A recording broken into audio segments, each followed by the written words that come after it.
All right, let's just jump right in. We've all had it drilled into us since we were kids, right? Save your money. It's the smart, responsible thing to do. But what if that very advice, that responsible habit, could actually be making you poorer?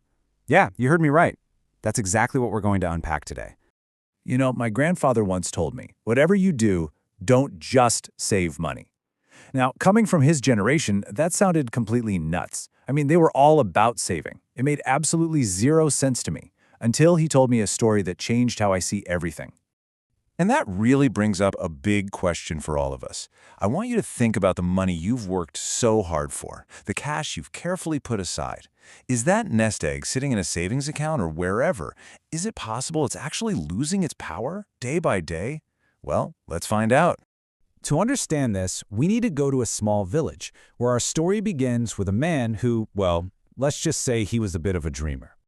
He'd spend his days picturing it all, this huge shop, being wealthy, all of it. He had these incredible, vivid dreams of success. The problem?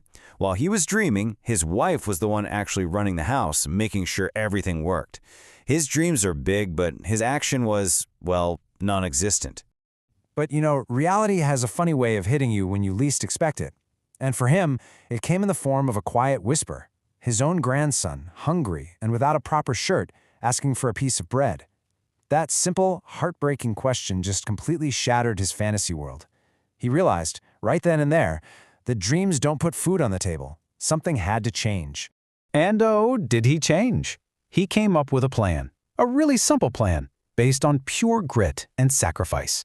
A plan he was absolutely sure couldn't fail. So the dreamer turned into a machine. He started doing backbreaking labor out in the fields. He wore rags. He'd often only eat once a day. I mean, he sacrificed everything. Every single coin he earned went straight into this big glass jar. And the sound of those coins clinking together, that was his motivation. It was the sound of his family's future getting better. And he kept at it. For months and months, that pile of coins grew. The jar got heavier. It was physical proof of all his sweat and hard work. He was finally doing it. He was saving his family. Or at least that's what he thought. Then the big day finally arrived. The jar was completely full. You can just imagine the pride he felt. He took his savings and headed straight for the market. This was it. This was the payoff.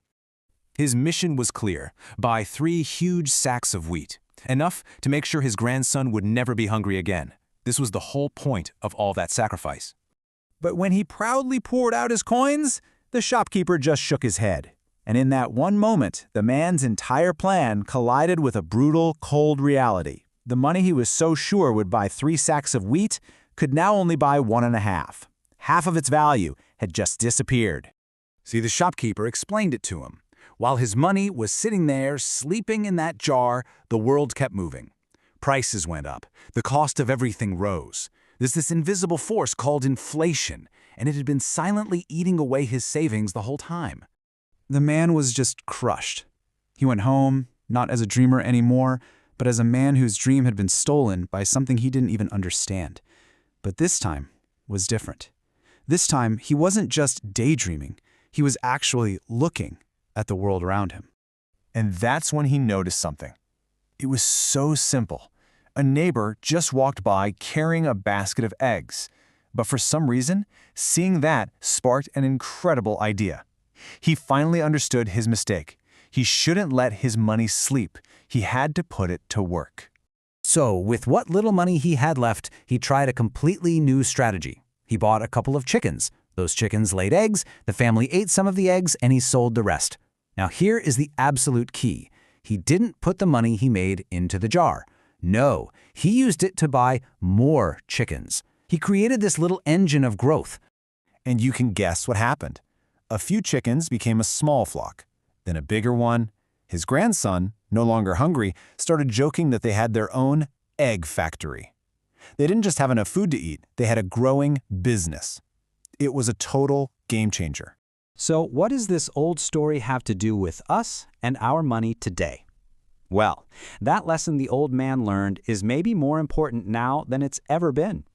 He explained it to his grandson like this. A coin in a jar is static. It just sits there, slowly losing its ability to buy things. But an egg An egg is dynamic. It has the potential to create more life, more eggs, more chickens. Today, our egg might be a stock or a small business or anything that has the potential to grow. It doesn't just sit there, it multiplies. And that, right there, is the core idea of investing. It's the art of making your money work for you, so you don't have to work so dang hard for it. It's about turning your money from a sleeping pile into a working employee. So in the end, you really have two paths. Just saving your money is like trying to hold water in your hand. You can squeeze as tight as you want, but it's always going to slip through your fingers. But investing? That's like planting a seed. You give it a little time, a little care, and it can grow into something huge. Okay, so let's boil this all down. What do you need to remember? First, saving is super important. It's the foundation. But it's not enough on its own.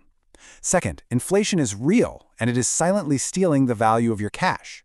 Third, investing is how you fight back. It's how you make your money grow faster than prices do. And finally, and this is the big one, you don't need a ton of money to start. Just like the man with a few chickens, the most important part is just getting started. And that leaves us with one last question for you to think about.